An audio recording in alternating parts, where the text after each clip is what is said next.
तो hello and welcome back to my YouTube channel. आज हम नवरात्रा को लेकर लोगों के बीच में जो अष्टमी और नवमी के बीच में जो संशय बना हुआ है उसको लेकर हम आए हुए हैं श्यामाचरण संस्कृत विद्यापीठ गुरुधाम के भूतपूर्व प्राचार्य रतीश चंद्र झा के पास और सीधे इनसे बातचीत करेंगे अष्टमी और नवमी तिथि को लेकर। तो पहले सर का परिचय जानते हैं हम लोग। तो सर थोड़ा सा अपना परिचय बताएं आप। मेरा नाम रतीश चंद्र झा, गुरुधाम जो कि बौंसी थाने में है, यहाँ श्यामाचरण संस्कृत विद्यापीठ नाम से संस्कृत महाविद्यालय है, बहुत प्राचीन है। मैं इसी विद्यापीठ में प्रधानाचार्य था।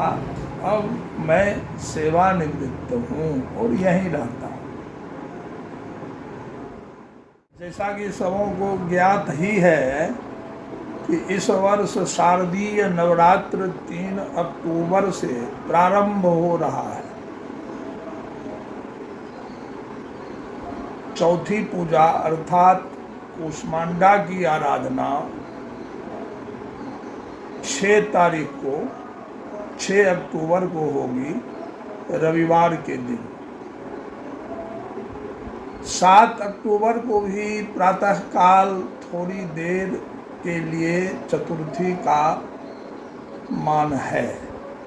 बहुत लोग इस तरह से संशय में हैं कि उस दिन की पूजा क्या पंचमी तिथि के निमित्त कर ली जाए, लेकिन ऐसा करना ठीक नहीं होगा, ये भूल होगी। शास्त्र का कथन है कि षष्ठी दंडात्मिकायाश्च तिथेर निष्क्रमणे परे अकर्मण्यं तिथिमलं विद्यादेकादशीं विना। तात्पर्य क्या हुआ कि एकादशी तिथि को छोड़कर अन्य 14 तिथियां यदि 60 दंड का उपभोग करके आगे बढ़ जाए तो वो तिथि मल हो जाता है, और तिथि मलत्वात् उसमें कोई भी कार्य, शुभ कार्य, मंगलकारी कृत्य करने का विधान नहीं है। एतावता सोमवार का जो दिन है अर्थात 7 तारीख, उस दिन पूजा भी होगी, पाठ भी होगा। क्योंकि कंटिन्यूएशन में पाठ बंद नहीं किया जा सकता, किंतु उसकी नवरात्र में गणना नहीं होगी। फिर षष्ठी की पूजा बुधवार को है, जहाँ मंडप है, जहाँ नवपत्रिका पूजा एवं प्रतिमा पूजा होती है, वहाँ षष्ठी को ही शाम में बिल्वाभिमंत्रण होगा। फिर सप्तमी की पूजा गुरुवार को होगी, जहाँ मूर्ति का, प्रतिमा का निर्माण होता है, वहाँ प्राण प्रतिष्ठा उसी दिन होगी अर्थात गुरुवार को। और निशा पूजा उसी दिन मध्य रात्रि में होगी, इसलिए कि मध्य रात्रि में ही उस दिन महाअष्टमी है। सिर्फ निशा पूजा, याद रहे, उस दिन महाअष्टमी का व्रत नहीं। महाअष्टमी का व्रत जो भी करते हैं वे शुक्रवार को करें, अर्थात 11 अक्टूबर को करें, क्योंकि शास्त्र का कथन है कि अष्टमी नवमी युक्ता, नवमी चाष्टमी युक्ता। इस तरह 11 अक्टूबर को शुक्रवार के दिन महाअष्टमी का व्रत किया जाए। भगवती के निमित्त जो डलिया अर्पित करते हैं या कोई दीप जलाते हैं, वह सारा कार्य शुक्रवार के दिन किया जाए। अब रही बात, वहाँ फिर एक संशय होता है लोगों को कि शुक्रवार के दिन अष्टमी तो 7:03 तक है प्रातःकाल, तो क्या उस 7:03 के अंदर ही डलिया चढ़ाएं उसी के अंदर हम सारा अष्टमी का कार्य संपन्न कर लें, ऐसा नहीं है। अष्टमी की मान्यता जब हो गई शुक्रवार को, तो आप 7:03 के अंदर प्रातःकाल अष्टमी की पूजा जरूर कर लें, पाठारंभ कर लें। अब पाठ संपन्न होते होते आगे भी बढ़ जाए, हर्ज नहीं है। डलिया चढ़ाने में भी और दीप जलाने में भी 7 बजे प्रातःकाल के अंदर का कोई विधान नहीं है, क्योंकि महाअष्टमी की मान्यता जब उस दिन है तो आप दिन भर वो काम कर सकते हैं।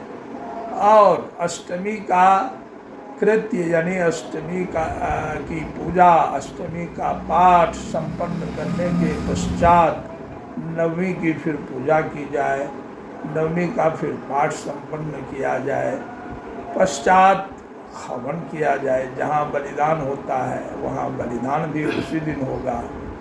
अब एक पूजा और होती है, हर जगह नहीं होती है, लेकिन मंडप आदि में एक संधि पूजा होती है। संधि का मतलब है अष्टमी और नवमी की संधि वेला। तो अष्टमी 7:03 तक है शुक्रवार को भोर में, और उसके बाद नवमी तिथि है।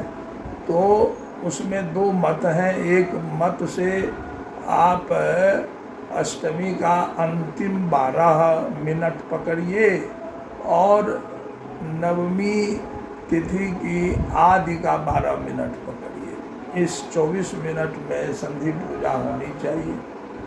मतांतर यह भी है कि नहीं, एक दंड उधर पकड़िए, एक दंड इधर पकड़िए, अर्थात अष्टमी के अंत का 24 मिनट और नवमी के प्रारंभ का भी 24 मिनट। तो ये दोनों मत हैं, उसमें कोई बात नहीं है, जो जिस तरह से करें। बाकी संधि पूजा उसी समय होगी और उसी दिन आपका हवन, बलिदान आदि सारा कार्य संपन्न होगा। जो व्रती हैं, महाअष्टमी का जो माताएं व्रत रखती हैं, उनकी पारणा होगी शनिवार को 12 अक्टूबर को प्रातःकाल। तत्पश्चात विजयादशमी का कृत्य है।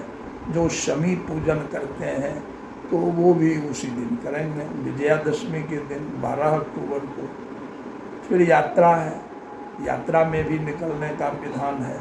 इस तरह से शारदीय नवरात्र का सारा विधान शास्त्रानुमोदित है, जिसे सबको समझना भी चाहिए और इसका अनुसरण करना चाहिए।